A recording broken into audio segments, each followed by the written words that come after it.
One of the biggest myths about hormone replacement therapy that I hear as a board-certified physician is that hormone replacement therapy is something that you start when you hit menopause, and nothing could be further from the truth.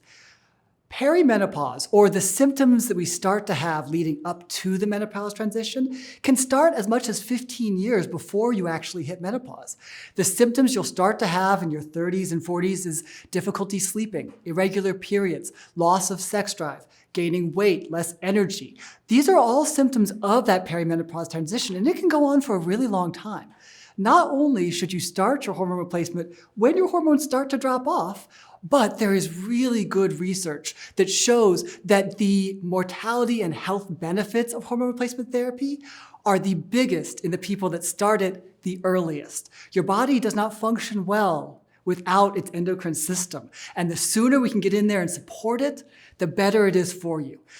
At RESTOR, we pride ourselves on doing hormone replacement therapy the right way. It's individualized. Our providers are very highly trained, and they all have to pass an exam with me before they're allowed to come near a patient.